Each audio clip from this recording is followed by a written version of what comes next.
Hello and welcome to My Xbox and Me, episode 65. I am one of your hosts, MC Fixer, alongside the United States My Xbox and Me champion, Joseph. Hello. The belt's not behind me, but I should be. I'll replace something over here and I'll put it there. I made a little request, which threw you through some loops today. So I was like, is there any way we can get you in the backdrop of downstairs? Because I love it. I love, if anyone's not checked out your YouTube channel, go to youtube.com/polygames. Check out Joseph's videos and you get to see his backdrop. But you don't need to just go there anymore because you can see it right here, right now, which is lovely. Yes, thank you so much. It took a while, and there's still some things I want to fix, but thank you for the compliment. It means a lot.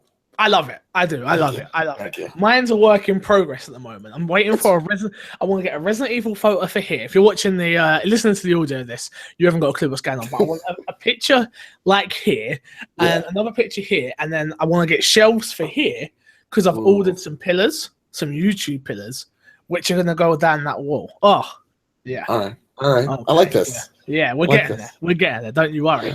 How have you been? How are things? Oh man, things have been pretty crazy here in the States. So I've been all right. I haven't gamed that much this week. Me neither, funny enough. Oh my God. It's just, if it's not school, I've been doing this thing called journalism where we might talk about it later, but it's about GameStop, and I've been interviewing employees, a lot of them, to get their thoughts. From real journalism then. Yeah, man. And other than that, not much. I've just been playing Overwatch, waiting for Honor. Okay. Okay. We'll get to that. We'll get to the game. So I need to start this episode off by saying today is the 8th of the 2nd, or the 2nd of the 8th, depending on where you're from, 2017. And today is a very special day, actually, for me. Okay. It is my 6-year anniversary with my fiance Haley. So congratulations, man. Yeah, a very, very we've hit, I feel like 6 years is a long time. It's a long time. So she's not hearing this, so lucky I can say all this, and no one can see it, so we're good. So I bought her a nice card. I've bought her some flowers. We're gonna go out for a meal later on. Aww. And then we're gonna, so on Saturday, because today she's got to work tomorrow, so we can't go out too late tonight. But then Saturday, I'm gonna take her to this place called Jump Giants, which is like fancy trampolines all everywhere, because she's wanted to go there for ages and shut up about it. Me, I'm a big dude. Do you think I want to jump around on trampolines? Heck no. But I would break a trampoline. You'll see video, don't you worry. But yeah, just wanted to say she probably won't listen to this, but 6 years. We're getting there. We're getting there. That's how long my brother and his wife they were dating, like 6 years. Yeah. Oh boy. It's a long time. I can't picture But that. Anyway, we come here to talk about Xbox, and we come here to talk about games. So this episode of My Xbox and Me is brought to you by mcfix.co.uk and Polygames on YouTube. If you want audio early, head over to patreon.com/mcfixer. Audio is $3, video is $4. Usually you can watch live, but unfortunately, Patreon is currently going through some maintenance on the website, so I'm hoping they're going to make that website a bit better, because I like the website, but it does need a little bit of work. But just thank you again to obviously anyone that does support me on Patreon. Is what keeps the lights on, literally. I did pay my electric bill with that money, so thank you. And last but not least, is here from my boy Mike Lynch, and he says, yo, what is going on, guys? It's your favorite Dead Rising fan here, Mike Lynch. Anyways, if you want to see Blu-ray pickup videos, movie reviews, and game reviews, then my channel is the place to go. I do not do ukulele tutorials. Anyway, back to your usual schedule and programming. Back to you, Fixer and Joseph. Joe, again, we both said we haven't done much gaming this week, but I've done a little bit. But what's been in your box this week? Is there anything? Just a lot of Overwatch. I played a little bit of, but wait for it. We got a question about this later, so don't you worry. All right, good. I've been playing a little bit of Resident Evil. Have you not finished it yet? No, I finished it. Oh, okay. Yeah. And I'm waiting for For Honor, man. That's it. Like, that's when I'm in the zone. I'm just like, I'm waiting. I'm patiently waiting. I'm sort of in the same place as well. I've been playing. I played a little bit of FIFA, as I do. I've been still grinding away at Final Fantasy 15, which I'm almost at 40 hours on, and only on chapter 7. I put 20 hours in. I'm on like chapter 3, and I suck so bad in that game. It's awful for me. See, I'm at a point now where I love the game, and I've spoken about the game nonstop. I do love the game, but the problem I have with it at the moment, is there's a lot of fishing missions, quests, and I have this OCD where I have to clear my quest log, which is really, really bad in a game like this. So I'm trying to do these fishing. I'm trying to do these fishing quests, and I can't seem to catch the fish I need, which is really frustrating me. So, yeah. I'm thinking I'm going to have to go on. I'm thinking I've got to move on and just get through it now. I might have to just get down and get that story done. Yeah, no, I have the same issue. And also, by the way, gang, if you hear a cat meow, that's Tanuki. She's adorable, but a pain in the ass. Okay. Now, all that out of the way, I have the same problem where if I'm playing a game and there's like a big quest log, I have to clear it. Ever since I started playing World of Warcraft, it's been that way. Where I'm like, I have this quest log, I have to complete everything, and I don't level up any of my skills until I complete all the quests. And then once I hand them all in, I then I become epic. I then just put all my skills into everything. That's how I roll. Yeah. So I'm pretty similar. Weird. Pretty similar. I haven't played anything else really to think about it. I still haven't gone through and played Resident Evil on Madhouse yet. I've been busy. Been really, really busy with non-gaming stuff. I can now say that I am a proud owner of a gaming PC. Nice. So I have been crazy enough to put my faith in myself to be able to pay off this PC, and I bought myself a PC. Obviously, it was more to do with rendering times and stuff like that. Not so much for PC gaming, because I don't care for PC gaming. But it'd be cool to play Gears of War on Ultra and stuff like that. Just with the Play Anywhere stuff, I feel like it'd be kind of cool. So why the hell not? Definitely. Why the hell not? I'm in the look for a new laptop, because it's been life's been difficult. This It's poor hard. little fella right here. She can't do it all, and I need something portable though. So I've been looking at a Razer, or I've been looking at a MacBook 15-inch for and at least I could do a little bit of gaming on the MacBook when I'm at school. Just a little bit. You might as well just go watch people on Twitch at that point. Topic of the show this week, Joe. Some news literally just broke before we went live, which was for the first time in its history, E3 will now be open to the public. Will be open to anyone who wants to buy a ticket to the annual video game show. Starting from February 13th, the Entertainment Software Association will open sales on 15,000 tickets for customers. The first 1,000 will sell for $150. 149, I should say. $149 each, and the rest will sell at $249. All tickets are for all 3 days, and will give you granted to the whole of the show floor. Now, so, your Monopoly money, how much is that for you guys? So for the British pound, 100, probably about £100. You got to think we're in Brexit mode at the moment, so we're a bit. The pound's a bit shaky. Probably about 100, roughly, give or take. So do not kill me in the comments. But yeah, probably $150 is probably about £100, maybe 90, maybe a little bit. I don't know, depending. So yeah, probably about £150 for us, something like that. So the reason the topic of the show was going to be something else, but I've decided this is it. I've done Comic-Con, I've done EGX, I've done a couple of other trade shows, and working these trade shows are a bloody nightmare.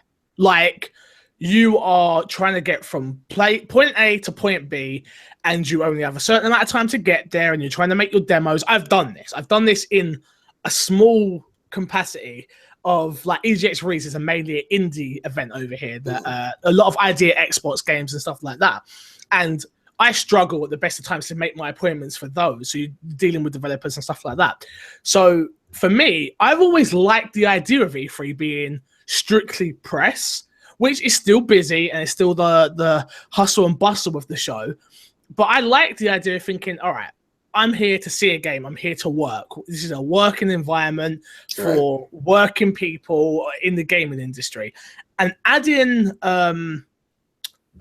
customers to this, even though it's not a crazy amount, 15,000. It could have been a lot worse, I assume. But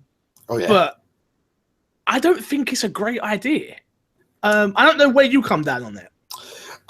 So yeah, I've been to Comic-Con, and I'm of this firm belief. I love Comic-Con because like most of the time I'm like an old person walking a mall, right? I'm just there to watch and look and really just look at mostly like awesome cosplay.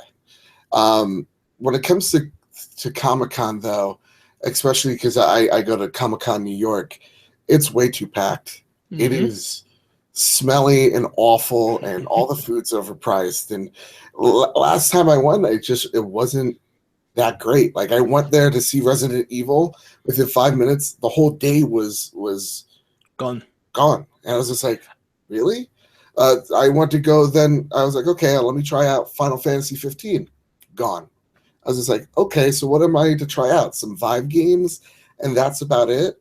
So like that kind of pissed me off. But when it comes to me as a fan of video games, as a kid, I always dreamed of going to E3. As everybody has. On this though, for me, I didn't find out about E3 until maybe, if I've been with Haley, maybe 5 years ago.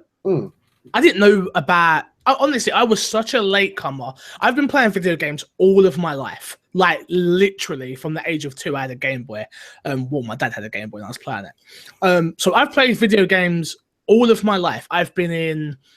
I was a pretty latecomer to getting the internet. I didn't get the internet till the second year of secondary school. So I was late to internet culture, but I've always been into video games. Was really into the music scene, stuff like that. So when I found out what E3 was, that was just like mind-blowing. What? To know that there was a show going on for the last, I think E3's been going on now. Since early mid-90s? Yeah, so I missed some of the biggest shows ever. Yeah. Like, and so when people talk about like the Wii E3 showing, like I have no context of that. Oh boy, you missed out, man. Yeah, no, do you know what I mean? But for me, it was like I've always thought, all right, when I get to E3, which one day in my head I will get there. When I get to E3, I'll be able to go as press, like I have been lucky enough to go to Comic-Con, EGX, all the events I spoke about. I've been to these places as press, which does it help you? Yes, you can usually, if you've got a good mouth like me, you can talk your way through a lot of situations. You get to cut queues and stuff like that. People get very angry at you and stuff like that. Because again, I've created friendships and relationships with certain developers. So the dev sees me and he comes and grabs me out of the queue and he's like, come on, go play the game. And I'm like, this person who's been queuing up for the last... Sorry, guys. Yeah, exactly. Yeah. You literally clench your teeth together and go, what am I meant to do? I remember I had one couple was just like, no, he's not going in front of us. Like, literally was adamant. And I was just like, it's cool. I'll wait. It's not a problem. Like, I do not want to jump the queue in front of anybody either. Yeah. But when you've got to cover an event and you need to get to everything, you don't want just to waste people your time. In the way. Yeah, or people in the way. It's so people are so, I don't mean this rudely, but people are so stupid sometimes because you try and like people just stopping when you're in the middle of walking, you're jogging along to get to these places. And there's nothing worse than the mum pushing the pram. Any mums listening to this, the mum pushing the pram who literally just stops. And then you've got a group of people all following behind you. Get out the way. Please. I've gone off topic a little bit here. No, but you're dead right. Like you have places to go. You literally do have people to see. It's you have a selected amount of time, and your time is more important than theirs because yours is. I'm not going to say more important. I would never say my time's more important. But you can say that. I'll let you, Joe. You can say that. But I'm not my Xbox and me family, man. But you're trying to work. Yeah. Like that's I think that's the point. You're there to work, and some people just don't see it like that. They don't see it as you're there to work. But it's just hard. The other point I wanted to touch on of the price, 150 for the first 1,000 people, whatever. That's just if you're lucky enough to do that. So for me, it's costing $250. So 150, 175, maybe something like that. That's a lot of money. That is. That's a lot of money to go to E3. And that I think is to wean off the people that maybe like the filthy casuals. You know, that's probably that's the reason why. Would I do it if I had money, dude? I would totally do this. Like, I'm not against this idea whatsoever because, again, like I would love to go there as press, but just like I need to go. Like, this is my bucket list right here. So I need 100%. I need to see this. What I know is that E3 hasn't been as popular in recent years. That's what I was going to hit on. And so probably that's why they're doing this, right? You would have thought so. Yeah, so like I've been watching E3, dude, since I was a kid. Like since they were at it on TV in, I would like to say the G4 days. So maybe 2005, 2006 with the 360, the PlayStation 3, and the Wii launch, and seeing all three of those, seeing every time they launch a console, it's awesome. All three of them. Like, it's just like you're watching someone tell you a story or try to actually sell you on a story. Unless it's the Xbox One, then it's a terrible story and you fall asleep. Yeah. You said it, not me. Hey, it's the truth. We all know that reveal of the Xbox One was terrible. So. It was terrible. It was terrible. And praise Phil for bringing it back. And like you see companies fall on their face. You see them rise to the occasion, and it's just like, it's awesome to see. Like, I love how they're telling a story. I love E3. I love the show. I love seeing the press conferences. I love all of that. But the idea of like customers being there and getting in the way of me working is just like, no. I'm thinking the people I love. I love Kind of Funny. I love I like GameSpot. I like Giant Bomb. These companies that I just need them to get the information to me. I feel like it's such a better experience because it all gets fed to me. I click on the YouTube channel and there it is. I click on a Twitch channel and there it is. I feel like the more people there, the more it's gonna get even worse to cover and harder for these companies to cover. Your IGNs, GameSpots, Destructoid, whoever it is. It's just gonna be so hard with more people there. They already talk about how much of a nightmare it is. So I wonder how much of a influence this will have on them. Yeah. And E3 is also really important for like businesses to talk to each other too. A lot of people don't realize that, but like there are literally backroom conversations between There's meeting rooms. Of course. Yeah. So like, E3 is really important for the industry. And not a lot of people, I think, realize that when they talk about like, is E3 even necessary? It's so necessary. Exactly. It's so necessary. So if this keeps E3 relevant, I'm all for it. But you are right. Hopefully there's like maybe a day for just press and maybe then a day for the rest of us. Well, this is what I used to. They did this whole fan fest thing, didn't they, last year, which was 5,000 people got to just play the game. So there wasn't actually on the floor. There was a little area where they had like, I don't know if it was exactly coned off, but that's what I'm going to use the term, coned off. So people could go in there and play games and try games early and stuff like that. For me, that sounds perfect. If I was buying that experience at obviously a lot less of the cost, I could get behind it. But the pure fact of go on the show floor with all these big companies who are really busy, who have not got, Greg Miller hasn't got time to take that photo with you. He's running to an appointment. Danny O'Dwyer hasn't got that time for you, whoever it is. Do you know what I mean? And I'm sure it isn't mean, but this isn't Comic-Con. Yeah. This isn't Gamescom. This isn't RTX. This isn't RTX, which there's one in London, which I'm super fucking hyped about. Dude, oh my god. That's conversations for a different time. Because I can go down that tangent. This is E3. I just don't want it to take away from what E3 is, which is businessy, which is very important. I don't think it is for the fans being there. It's for the fans at home watching it. I don't know. Maybe other people disagree. I'd love to hear your thoughts. My Xbox and Me podcast at gmail.com. Would love to hear people's thoughts. Love to hear what they have to say about this. Yeah, Cubes are already bad at these types of shows, so you don't need to add more. Yeah, definitely. Should we get into the news? You know what? Let's get into the news, man.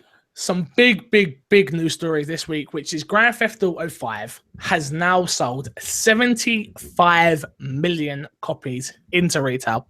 A game that was released in 2013, Grand Theft Auto 5, is still selling like hotcakes. You can definitely tell I rewrote this because I love the word hotcakes. When it comes to sales figures, the game has now sold in 75 million copies. Damn. Don't get me wrong. I love Grand Theft Auto. Bought it on the 360, bought it on the One. There's got to be a lot of people have definitely done that, just like I have. I've doubled up on it. It's just one of those games. It's one of those. You have Minecraft, you have GTA. For me, it's Minecraft, GTA, FIFA. Like I buy them on whatever system I have. Yeah, like it's crazy. Like this is now one of the most top-selling games of all time. It's up there with Minecraft and with Tetris and Wii Sports, right? Yes. So like it is amazing how, and it's not even the series, right? Is this just one? It's just no. This is itself. As far from what I can understand, and from what I was reading, and obviously rewrote the news story. This is just Grand Theft Auto 5, and that is insane to me, and it shows like. It's a great game. For me personally, like GTA 5 is not my cup of tea. Like I do enjoy it. It's not my favorite Rockstar game though. That goes to see this thing right here. Get the hell out of here. Yeah, no, Red Dead 2. So I'm really happy. Rockstar makes great games, and it shows the industry that it's about quality. And not having to have a yearly release year after year. This is what happens when you have restraint. This is what happens when you treat your IPs with respect. This is what happens when you care about the product you're putting out. This is what happens. I'm sorry, but this is you go away for 5 years and you come back and you sell 75 million units. All right, you sell 20 million units every 3 years, like every year for 3 years. You still ain't caught GTA numbers. Yeah. Do you know what I mean? It's Grand Theft Auto 5 is in my top 5 games of all time. 100%. The game absolutely blew me away when I played it, and it still does. The online aspect people love. I am trying my hardest to get back into it, but I really do feel like that's a game you need a crew to play with all of the time. Yeah. So anyone that wants to play, please hit me up. XoB Space Fixer. That's a space, not Space Fixer. Don't put space in there. Yeah, for me, it's a case of just does EA go and look at this and go, and does Ubisoft go look at this and go, I think they do, but not to some titles, only some. This is what I was just about to say to you. Does EA, Activision, Ubisoft, anybody else have a title like GTA? Is Call of Duty on the same levels as GTA? I think yes. I really do. You say no. I say I do think yes, because I feel like Call of Duty, if it went away for 5 years, people would go absolute nuts to get that game. Is it going to happen? No way in hell. But that game would sell ridiculous because people would be absolutely crying for a Call of Duty. You know? Even maybe me to a certain degree, and I'm not a Call of Duty guy, but if they went away for 5 years, you'd be like, well, it's been away. They must have worked on something. Let's have a look. They've got to give it you have to give it a try when it's gone away that long. Red Dead Redemption, as you know, I don't think the game is as amazing as everybody else does. But when Red Dead 2 comes around, you know full well, I know. When Red Dead 2 comes around, you know I'm going to be buying that and playing it because I need to see. It's gone away for 7 years, I think it is. It's been a while. 2010, right? Yeah. I think 7 years. Shit. Just to talk about some other Take-Two Games. It was during you are getting old. During a earnings call, Take-Two, this is where all this information has come. CEO Zelnick, I think that's right. Mafia 3 sold 4.5 million copies in its first week, but 2K parent company Take-Two announced lifetime sales have now reached 5 million. Not too shabby for a game that was broken. Yeah. In my opinion, again, I tried to play it last week, actually. I turned it on just to decide whether I was going to uninstall it or not. And nope. Uninstalled it? I did uninstall it because the lighting's still not fixed. The game still glitched out on me. The game still has problems. A game like that should not have problems. Yeah. Mr. Moody did put in the My Xbox and Me Facebook group that there is some DLC coming. I don't care for it. I don't like giving broken games any attention. So yeah, you're totally right. You're totally right. Like, yeah, Mafia 3 was a game I skipped because when everybody was talking about it and being so hyped over this game, I looked at it and I was just like, there's no way it's going to live up to the hype. And, I loved Mafia 2, though. That's the crazy thing. And I was really looking I love the story in this. I feel like it must be a really great story. But the gameplay is so boring and the brokenness of the game is just not for me. Yeah. And you would think being able to shoot the KKK would be fucking rad. But... Well, you know. And last but not least on this list, Zelnick also announced that NBA 2K17 has now shipped in. No, sorry, it doesn't say shipped in. Has now shipped nearly 7 million units. That is 10% up from NBA 2K16. Which, again, I love the NBA games. I didn't buy this one, but I did just 1000G the prelude. Oh, really? Literally, all you got to do is literally leave the game on for an hour, like do each game, and then do a customization thing. It's 1000G. I was like, boom, I'll take those points all day long, mate. Easy G, that's mine. All day long. All day long. Are you one of those guys that bought the King Kong game? Just 1000G it? You know what? Funny thing was, I wasn't I didn't, again, very late to the internet, so didn't really understand it all too much. So when that game came out, my dad had it in his game shop and I played it, got 100G, and I was like, that dude, I didn't understand 1000G and all that. So like that game, Prison Break, I was going through them yesterday. That game, Prison Break, Saw, oh god, a couple of the games that were really easy for 1000G. Lost, I didn't get the 1000G for. Because I didn't know you could go on the internet and look for guides. I was stupid. I know. I did later on, actually. Later on, I think I did the last one, but still couldn't be bothered to go back and do it all. Let's be some news. New game out on the Xbox One store and Windows 10 store, which is Fallout Shelter. Fallout Shelter is now available on the Xbox One and Windows 10 store. The console version of Fallout Shelter, the game that first come to mobile, by Bethesda Game Studios, has now launched. So if you was interested in that and this interests you, yeah, you no. No. I'm not a fan of mobile games whatsoever. So like this game, I downloaded it and I was just like, oh, it's kind of like XCOM, but like not that great. So I just like, that's my first initial thoughts. And so I just walked away from this game. Seeing it coming out on Xbox, it's cute, but I don't know if I'm gonna play it. I tweeted that. Cool. If it's an easy 1000G, I'll play it. If it's not, then no way. No way. Exactly. Which because I played it on my mobile as well. When everyone, when you do kind of get into that E3 hype when it's like available now. And you're like, oh my god! So you have to go check if it's there now. Yeah, and I did, of course. And it just didn't stick with me, unfortunately. Yeah. But if you add achievements to anything, it kind of usually gets me.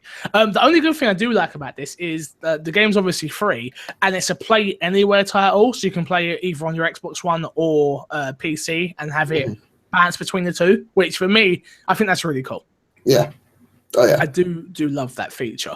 Next piece of news is a backwards compatible title, which I don't usually talk about these too often, but this is a game that I actually liked, which was Lego Indiana Jones. Is now coming to Xbox One backwards compatibility. I love the Lego games. I do think the Lego games are really cool. Me and Haley used to play them together. I think they're great. If you're looking for a co-op experience, who was it? Ben Jack last week. I think he asked us for co-op experiences. The Lego games, I think, are a great place to sit down with new gamers, wives, daughters, girlfriends, whoever, and play through them. If there's something for everyone, you've got Star Wars, you've got Lego Indiana Jones, you've got the Marvel superhero ones. They're just really fun games, and they're easy enough to play and learn. Yeah, the Star Wars Lego games, big surprise. Those are the games I always play. Like I loved Lego Force Awakens. It was fun. It was cute, and like they just nail cutscenes so great too. They're really great. I pick up this game. I actually might, because I also enjoy good Indiana Jones. So the thing I love about the backwards compatibility stuff is my shelves are pretty bare. This is literally all that I have physical anymore. Literally, because I just got rid of everything physical. I was done with it. What I'm thinking of doing is getting the backwards compatibility games that I do like, getting them physical. Okay. So I can have them, because when the Xbox One eventually does die off and we got the Xbox 2 or Scorpio or whatever it is, we don't know yet. I like to be able to pull it out and go, here are a load of games you can play on it. Which, with everything going forward and backwards, we don't know yet. I just like the fact of having a hard copy of games I love, games I enjoy. Do you know what I mean? I'm sick of having. This is why I got rid of. As you can see, Steep is no longer here. No. Games that I don't care for need to just get off my shelves from now on. I used to just collect for the sake of collecting. So now, if you see something on here, it's because I want it there. Yeah.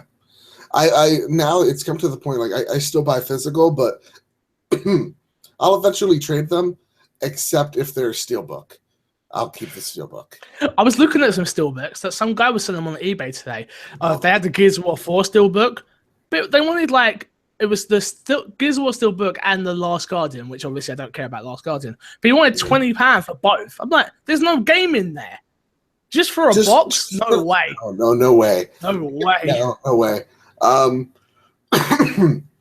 I'd probably do that for the original Gears of War steelbook, because I sold that being a dum-dum. I had that. Yeah, and I sold it like a dumb, man. We should talk about one podcast, just like biggest video game regrets. And that would be my number one. Selling that. That would be the only steelbook I would buy, just for the steelbook. But usually, you should see I have a collection. It's sad.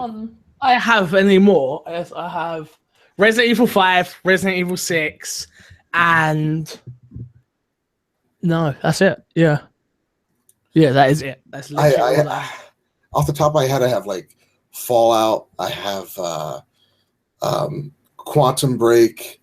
What else? Bloodborne is my favorite steelbook. It is such. Every time I pull it out and I show people, they're like, Bloodborne had a steelbook. I'm like, Dark Souls 3, which is a pretty good steelbook. Still not played that. I haven't. Still not played it. Oh, it's so good. It's so. At the end, it just becomes so bullshit, though. When you're running on rooftops and just getting. Oh my god. But and what else? What's my? Oh, and The Witcher 3, I have a steelbook of, which is really nice. I have a lot of those games digitally, so that would be why. Next piece of news is an interesting, really interesting piece of news. But I've accidentally not copied the whole story here. Yes, I have. It's down here. Don't worry. I messed up. Don't you worry. Forza Horizon dev Playground Games are going to be making a non-racing open world game. This excites me. So Playground Games, the UK developer behind Forza Horizon series, will be opening a second studio to work on a new game. As reported by GamesIndustry.biz, the untitled new game, currently referred to as Project 2, will be an open world game and will not feature racing. And the quote here is from Raphael Fulton, which says, "We feel like we've become pretty good at racing games over the years," said Playground Games. We can always get better, and we can always strive to get better and improve ourselves in a different game. That's another goal on Project 2, to allow us to do that. we're going to need to hire some very talented people with experience that we don't have. I find this super interesting. Yeah. Like, Forza Horizon 3, I'm playing it very slowly, and I do have it. And you can very tell it's a beautiful game, very good game. But I love it when studios try something new. I love it when studios are like, all right, so we've mastered the racing genre. Now let's make a shooter. Because to me, it can go both ways. It can be terrible, or it could be really good, because they're going to start thinking outside the box. They're not used to making a shooter, so they're going to make, let's say if it's a shooter, I don't know that it's a shooter, but if the guys at Treyarch make a shooter, they know what a shooter should feel like. They know what they want in their shooter, but the guys at Playground Games, they don't know what they want in their shooter. They don't know what they want. They don't know how to do it. So coming up with those unique ideas, that's where this comes from. Comes from people that are already in game design, know what they're doing, but want to apply their skills to something else. And I find that super fascinating. Yeah. I agree with you. First, I hope this is an Xbox exclusive. Oh, I think that Playground Games are not a first-party studio. I think, if I'm not mistaken, they are. I think they're either first or second. But either Let me way, check. I hope so.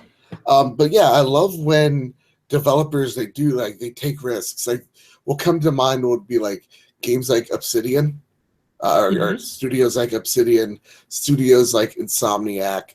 That like they might be in the same genre, but they do different things. So like with Obsidian, like they did Knights of the Old Republic, and then they do Fallout, and now they're doing what is that game? Oh no, Pillars of Eternity, and like they're doing all these different RPGs that are totally different than each other, but like they do something different. Blizzard, great example of doing something different, right? They have like an RTS. They have a card game, they have a MOBA, they have a shooter, they have a MMO.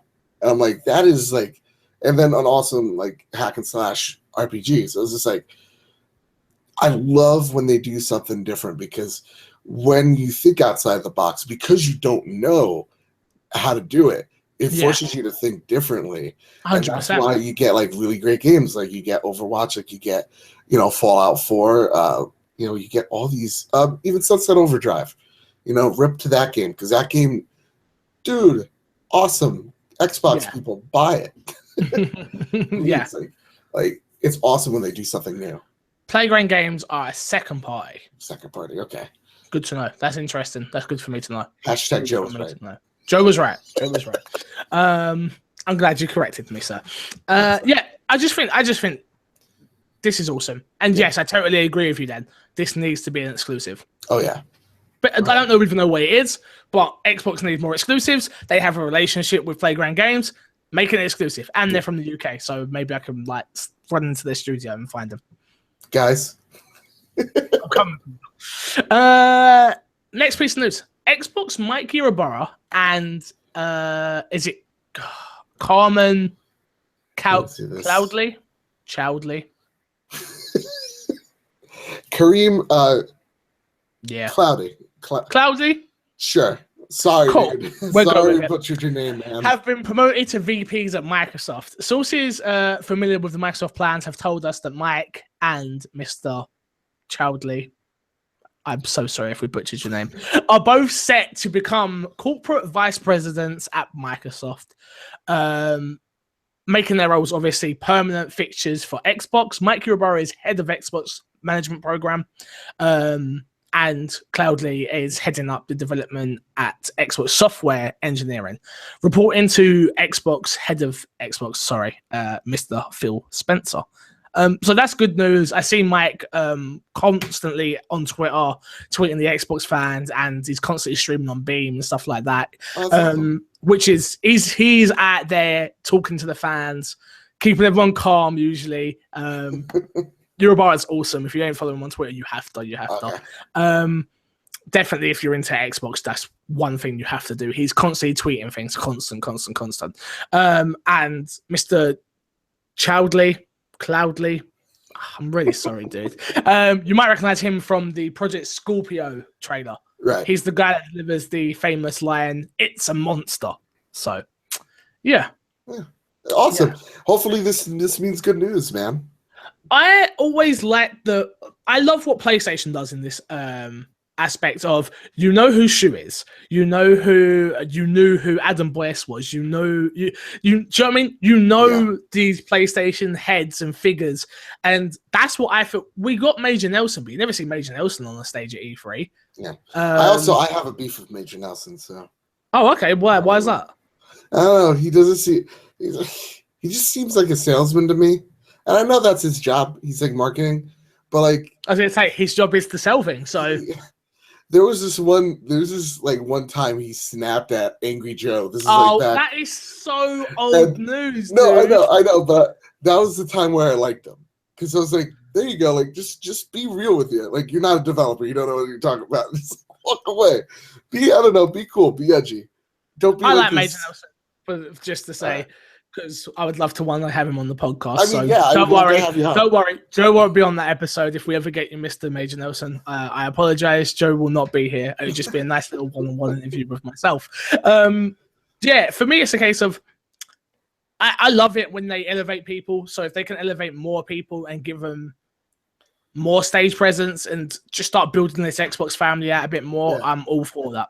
All for that. And ones that are dedicated, like Mike is, right? Mike Hirabara, Phil Spencer, and Major Nelson, 100% he is. He does his podcast, which is something I listen to on a regular basis. Very good, a lot of information going in there. You hear a lot of backstories and stuff like that. So it's an awesome podcast. Yeah. If you haven't listened to it, you should. Yeah. Definitely. They do need a Shuhei in that organization, and I feel Phil's the closest one to it, but there's something about Shuhei, man. He's the most adorable man. Nah, that's just because he's Japanese. Because the cool thing about Shu is, and I like Phil has this a little bit, is like he is as honest as he can be, and he loves his job. I think Phil's exactly the same way though. Yeah. So like when he was at the Nintendo event, like looking like was that? Yeah, exactly. Exactly. Like, it's just like enjoying it. Like, I love seeing people that like they love this industry, and so when you build that at Microsoft, you get that genuineness, right? He was 100% spying, though. We know that. Yeah. Oh yeah, definitely. Definitely. He's like, why is his Vita work? Where's Vita 2 at? Come on. We can't give them all the market share. Come on. But so like if we see more of that from Microsoft, that's only even more awesome. 100%. Totally agree. Our last piece of news is about Gears of War 4. And Gears of War 4 is celebrating Valentine's Day with a new Talkbow tag and new maps. February's update adds 2 new maps and a week-long Valentine's Day event. New Gears of War packs to collect and further improvements to the game. Gears of War has always embraced the holidays, and this Valentine is no different. February 10th marks the beginning of the week for the Valentine's Day celebrations, with the new Gears of War pack to be earned, daily Valentine-themed bounties, and other craftable characters to collect, and much requested return of the Talkbow tag, which I don't even have a clue what that is. Stay tuned for more news. You don't have to stay tuned to me because I'm not going to tell you. But I almost didn't add this as news, but I thought the Gears of War fans might get a little bit frustrated at me. The only map that I could find that I know that is coming is the Impact Dark map, which looked pretty cool in the trailer that I saw. So, Gears of War 4, it just isn't doing enough to drag me back in. I need Wingman. Bring me Wingman modes and I'll be there. That and stop this stupid crafting system. It's horrible. I don't like it. What, the whole selling you thing, the cards, yeah. Microsoft, get rid of the stupid card idea, please, for the love of God. But you know why? It's there for microtransactions too. I know that, but just stop making it so obvious. But that's at least it's. To be fair, I prefer it being obvious. I don't like it when they hide it. I prefer it when it's in your face and it's, look, you don't have to do this, but you're going to have to grind to get what you want then. Yeah. See, my thing with Gears is, and I feel some other Gears fans are going to relate, the packs are way too expensive. Oh, 100%. And you don't get nearly enough crafting items to go out and get free stuff easily or more easily. I totally agree.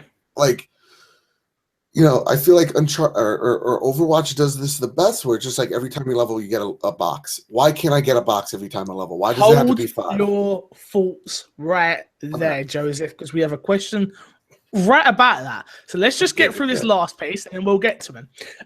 February 2017 Games with Gold lineup is Xbox One games are Killer Instinct Season 2. You can still get from January 16th to February 15th, so you haven't got long for that one. Lovers in a Dangerous Space Time from February 1st to February 28th.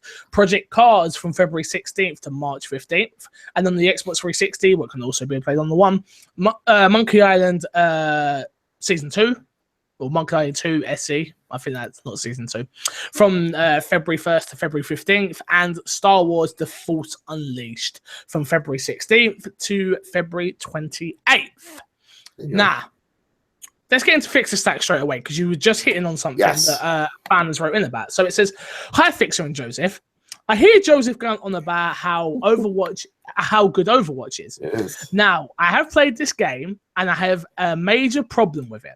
Progression. There is none. In Overwatch, which for me sucks big time. Oh boy. As you have pointed out on the podcast, I'm not the greatest player on Siege, but I'm happy to play that game as I'm always working towards something, no matter how bad I play. Either a new character or a new gun sight, which, fingers crossed, will make me play better. It won't. Same with the Division or Destiny. There's always something to do that improves your character in some way. Right. Now, Fix, what type of player do you prefer? Sorry, let me try that again. Now, Fix, what type of player are you? It says you do. See, this is why you messed me up. You prefer player progression in a game, or are you just happy with just the blitz fanboy like Joseph, for example? As always, love your proper BO. I want to point out that proper BO messed up the email, so it made me say it wrong. I was doing just fine until then.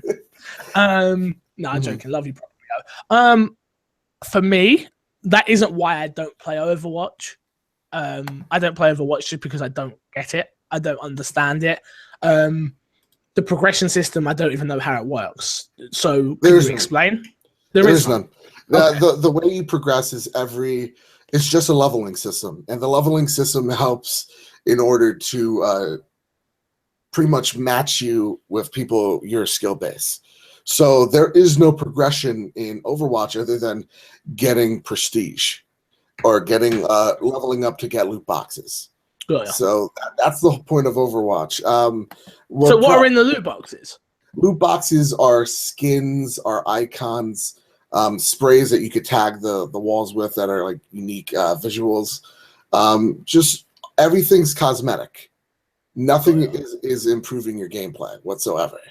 So when I mean, would you want to answer this first? Well, so for me, it's a case of I do like games with progression. I do like the fact of Rainbow Six Siege. Again, you're right, but that's not what keeps me coming back to Siege. It is one aspect at the start until the game hooked me. For me, it was a case of I was grinding Siege to get new, like he says, new sights, new guns, new operators, all that at the start. But now I've got my operators, now I've got my sights, now I've got everything. I play for the sheer fact of it's a great game. It has great gameplay. And at the end of the day, that's why I play games. It's not about levels or anything like that. It's just the fact that I enjoy the game. Now, the reason I don't play Overwatch is just because I don't understand Overwatch. Right. It's not because of the progression system or because there is no progression system or whatever it is. For me, I do like games where there's progression, and I love games where you level up, and I love games where you're working towards that next piece of gear. But I wouldn't say I'm either or. FIFA, for instance, Ultimate Team. I play Ultimate Team to build my squad to get better players. But I could quite easily sit there and just play career mode for the whole time, and it's the same similar thing. Do you know what I mean? I don't know. I love progression in games. I love the whole leveling and leveling up a character and feeling like a badass when you get to the very top. Right. But that isn't the only way I like playing games. So I don't think that really answers the question because I'm not either or. So I'm going to be a little harsh to you, probably. I love you. I love you. But I'll take the Blizzard fanboy as a badge of honor. Because I do. I love Blizzard games. They are a huge inspiration as to why I love video games, right? They're able to make huge worlds that you get lost in with huge, amazing stories. When it comes Overwatch has no story. Most of this, when I'm talking story, I mean, I could start a podcast about the World of Warcraft lore, and I could teach you some things. Keep your Xbox. Let's keep going. Yeah. So when we talk about progression in games, just like cake, it's a lie. Progression is an illusion to make you feel like you're being rewarded for leveling up. So like when you're talking about like what I am getting at is the kind of like the Call of Duty progression system, getting different sights or getting different pieces to your gun or unlocking different pieces to your gun. All of that is placed behind walls and behind these barriers that you want to achieve. So you want to get level 32 because you might unlock a cool AUG or you might unlock a new character in Siege, and that is your motivation to do that. Now, to me, the problem with that is it's not fair. There's not a level playing field, especially in games like Call of Duty, where the progression unlocks better and cooler weapons, right? Or unique perks. That's not fair. The guy that's level 36 is going to have a far easier time taking out the guy that's level 5. So when I think of Overwatch, shouldn't be such a noob. Yeah, exactly, Artard. So don't know even what that means. But you know, when I look at Overwatch, it's a level playing field. Everybody starts off with their abilities, but everybody starts off on that level playing field. Nobody has an advantage over each other. If that is the reason why you play games is strictly on the fact that you get to unlock stuff, then that's cool. But I don't play games to unlock stuff. I play games to have fun. So like to me right now, Overwatch is the game I go back to when there's nothing else for me to cover. There's nothing else for me to do because it's a game that's simple. I could play a round or two, get my ass kicked by a couple of Korean kids, and then like exit out of the game, you know? And that's it. And like have fun while I'm doing it. It's all about having fun. So like progression is an illusion. It's not there. It's there. You think it's there. It's something to achieve to make you feel rewarded for you to keep on playing. So when it comes to Overwatch, my thing of that's out of the way for me. All I have to do is focus on playing a game and having fun, and always having to be fucking Roadhog because nobody wants to tank. So like that is, dude, it's so frustrating. I'm like, one day you want to be Tracer, but no, I have to be Roadhog. So you know, like that's my only issue with Overwatch is I have to tank sometimes. It's never the progression. I never think of like, well, this game's better because I get to unlock something at 36. It should be there already for me, you know? But that's how I feel about it. Okay. So Overwatch is better? I don't know. I definitely disagree that Overwatch is better. Definitely. No, they're two totally different games. I love I was going to say, I think it just comes down to the fact of what type of player are you? Yeah. I think you're correct on some things, and I disagree with some things that you said. But I know it wouldn't be a podcast if we did like just agree the whole time. Yeah. No, for me, it's a case of just play the games you like. You don't need to put it down to anything. Just if you're having fun, keep playing. Yeah. And when it stops being fun, stop playing. So I don't really say I wouldn't. If the question is which do you prefer, I prefer a progression system. That is 100%. I don't agree with you that that is hidden and stuff like that. It's very there. It is a progression. That's how I prefer games like that. But that isn't a game wouldn't stop me from playing because it hasn't got that. Yeah. Like not being funny. If you look at if you look at Rainbow, for instance, Rainbow Six Siege, if you bought the season pass or the season passes, then you already have all the operators unlocked. So literally, you're only playing the game for skins. Yeah, for skins, which is, from what I'm understanding, correct me if I'm wrong, it's the same as Overwatch. It's the same as Overwatch. It's exactly the same thing. Yeah. So, and Proper, you love Rainbow when we play it. So maybe if you bought the season pass, would you still feel the same way? I think you just got lawyered, son. You got lawyered. No, but do you know what I mean? I do. I think you would still enjoy the game. Or once, or a different example of once you have all the characters and all the sites, like most of the rest of us that play the game now, I think you're still going to enjoy the game even without the progression system. Yeah. And I mean, like games and there's tons of games that do this. The reason why I don't like when you're getting unlocked out of something is in the case of MOBAs, where you get your free characters for the week and then you're unlocked for all the better characters or whatever you get to play as. But games like MOBAs, games like Team Fortress 2, Counter-Strike, they do the same thing. It's all about hats and weapon skins, and you're just playing the game to play the game. So that's how I feel. Gameplay's key. Yeah, gameplay's key. This next question says, do you have any gaming traditions or superstitions when gaming from Xbox Stu? Thank you for the question, Xbox Stu. Appreciate it. No, not anymore. I don't. I remember very much so wearing the same T-shirt a lot when I played FIFA. Back when I was younger, I would literally have the T-shirt next to my chair that I would put on to play FIFA while playing my career mode because I was 40 games unbeaten, and I thought that was the reason I was 40 games unbeaten, not the fact that I had it on easy difficulty and I was just amazing on easy. So the AI was terrible, but I thought this T-shirt was super magical. I think the older you get, you don't really have that anymore. I'm just happy I can sit down and play a video game at this point. Yeah. I don't really have a tradition. I guess so.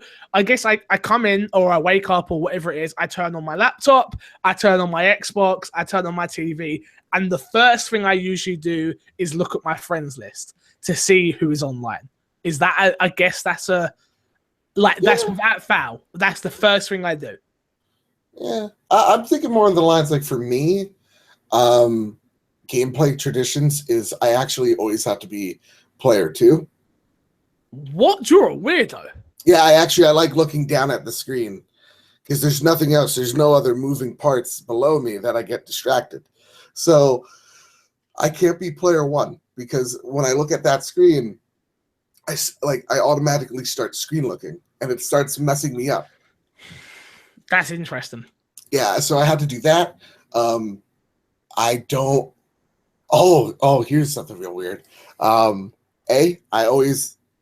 There's my controller and then someone else's controller. Cool. Nobody gets to use my controller. That's mine. No. And so nobody touches that Elite controller. But that costs a lot of money as well. Yeah, I mean, I love it to death. But yeah, and then also I almost every week or two, I always clean my controllers. I don't know. I guess that's a tradition. See, that's a really good one because I don't clean my controllers and they become filthy pieces of mess. Yeah, see, your thumb pads, I couldn't deal. Yeah, that's gross. My thumb pads are good. Look at them. No, they're really dirty. Can you see how dirty they are? Oh God, yeah. See, that's getting to me. I think the creases where dead skin is, it's no. It's because I used to work at GameStop and I would see some nasty shit, dude. I can imagine. Oh my God. And especially if people smoke and with the white Xbox, the thumbprints get all yellow. It's gross. And yeah. All right, we've got one more email. So people did fill out Fixer Stack this week, which I appreciate. Please keep them coming. My Xbox and Me podcast at gmail.com. That is my Xbox and Me podcast at gmail.com. Please, please, please send in emails. We want to hear from you guys. And we've heard from some different people. Xbox Stu's a new guy, so I appreciate you emailing them. Hello, my Xbox and Me family. I hope everyone is having a good day, kicking ass and playing some video games. Well, I'll get to video games after this. I promise, Moody. Last year, everyone had high hopes for the films Warcraft and Assassin's Creed, but sadly, they weren't as good as we were hoping they would be. That's a matter of opinion. Of course, it's fact. They're shit. Okay, matter of opinion. Of course, let's not forget that finally the Resident Evil films are dying at long last. Hashtag PWS Anderson sucks. Again, opinion, but I've got a little story before we finish the rest of this email. So I went to see Resident Evil yesterday, the final chapter. Oh, God. It is the worst film I've ever seen in the cinema. Let me... Sorry, again, I'm moving away from the mic. 2 seconds. Okay. That was not a surprise that movie would be bad. I own, if you're not watching the video version, I own every single Resident Evil film there You're part of the problem. I have seen every single Resident Evil film in the cinema. Oh, God. And let me tell you, I'm not going to spoil the film for anybody because there's nothing to spoil. The film sucks. I have never seen a worse film in a cinema ever. Wow. Okay, let's carry on. But with the Tomb Raider picture that dropped yesterday, starring Alice Vikander. Vikander, yeah. Yep. Yeah. Looking like it might be sticking to the new Tomb Raider game. Overall, I don't think we've ever had at least a good video game movie. So my question, do you ever think we will ever get a good video game movie? That's a stupid question, Moody. Of course, we are going to get a good one, I hope. Laugh out loud. And what game do you think it could be? For me, I have no hope right now apart from the new Tomb Raider. Love you guys. Keep kicking ass. Your friend and fan, Mr. Moody. P.S. Joseph, we need to sort this date out for our match. Laugh out loud. We do. And we need to sort out a date for your inevitable defeat. Used to whatever. Again, Resident Evil film really bad. Like the newest one, really bad. I think the best video game film we have is Resident Evil 1. And again, that doesn't even really count. But for me, the reason, sorry, Joe, I know you've got a lot to say. No. I'm gonna let you speak because I have a fucking rant, my friend. Well, let's see if we agree. Maybe you do, maybe you don't. The reason we don't get good video game movies is because we don't need good video game movies. Because video games are video games and movies are movies. You do not want to see the same story told. I will use Gears of War. Gears of War, for instance, there's a film apparently coming at some point. We do not need the story of Marcus and Dom. We had that. We've had it in a video game. We do not need it in a movie. It makes no sense. This is why, look, video games are video games. Yeah. It just doesn't, for me, I don't understand why people still want this. Like, I get, like, for me, Resident Evil, huge Resident Evil fan. And I don't want to spoil the film, but if they would have stuck at the storyline for the Resident Evil films and been like, this is a Resident Evil film in the Resident Evil universe without any of the Resident Evil characters, this would have been fine.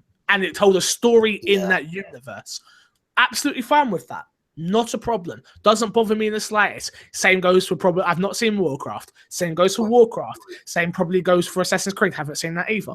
But for me, tell stories in the universes. Don't tell me the fucking origin story again. Because see me, I know it. I played it. I played it for 40, 50, 60, 100 hours.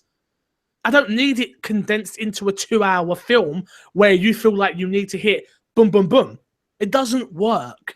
Yeah. It doesn't translate over well in that medium. It hasn't been done well yet, and it probably won't be. The true problem is the people that are directing, producing, acting aren't gamers or haven't played a game. So they don't understand. Like Warcraft is a great example. As much as I love Duncan Jones with what he tried to do, whoever wrote that script, the orcs, and maybe I'm biased because I'm Horde, but the orcs, their half of the movie is insanely good. They're perceived more human-like. You feel for them. You have a sense of like danger. But when you get to the human side, it's all campy. It's stupid. It looks dumb. The armor and everything looks super fake, over the top. The guy from Vikings tries to play a Han Solo-esque character, which just makes him look like a douchebag. That movie, as a Warcraft fan, a huge Warcraft fan, it's my favorite video game series. They messed up the first 10 minutes. The orcs are supposed to do one thing: drink demon blood. That is why they're green. And they take it to fell magic, and Thrallbr turns green out. You're saying all these words. I don't know what you're talking about. Sorry, I'm going to throw this. It's stupid. It's just there's some things in that game, that movie, that should have happened and didn't. And we should have seen some really... It should have followed... To me, it should have followed the lore, and instead it does things to appease nobody. And what's happening with getting out of that incoherent rant with video game movies is Kotaku said and had an article real awesome that video games aren't good movies, but they're good inspiration for movies. That's what I'm saying. That's exactly what I'm saying. Use the world that whoever it has created. So the Resident Evil world. Right. So what is the Resident Evil world? You have a virus that broke out into the world that turned everyone into zombies. You have another virus that turned people into this. It's all about a virus that has taken over the world. Now go and make a fun film or a scary film or whatever you want to do in that world. It doesn't need to tell me the story of. And here's the thing too: we already have a movie that does that. It's called 28 Days Later, right? Like Logan, every time you see that trailer, you're like, that's The Last of Us. Like, and you get that Last of Us feels. And so, like, you see that video games. I didn't get that until you just said that. Oh yeah, man. No, I've seen that. I've seen that maybe 6 times, that trailer. And now you say that makes sense. Yeah. Oh boy, I can't wait for Logan. Logan is a dream come true to me if it's what people are saying it is. So going back to video games, it could serve as like great inspiration, but until we have directors that have at least played a game and understand how they work, you're not going to have a good video game movie because you need to understand how both mediums work. Like people have read, they know how books, work as entertainment, so they're able to find adaptations to movies, right? They've figured out that formula. They haven't figured it out for video games yet. And video games are such a medium that the story is being told out after hours, of dialogue and exposition and action, whereas books and movies they don't work the same. So you're 100% right. Just to say one more thing about the Resident Evil film, the final chapter. Oh my god, it's cut so badly as well. Like the action scenes, I know this is an Xbox podcast and I know we talk about games, but that film is so bad. Like, do not give that film your money. I had to, and I have to buy it. I have to because I've got every single other one. I have no choice, okay? And you can judge me for it all you like. No. Dude, I watched the Warcraft movie just so that there could be I could see Arthas on the big screen. So, like, I understand where you're getting at. But if you see Warcraft, if you bought Warcraft, do yourself a favor, just burn it. You don't need it. So that is it for this week's episode, Joe.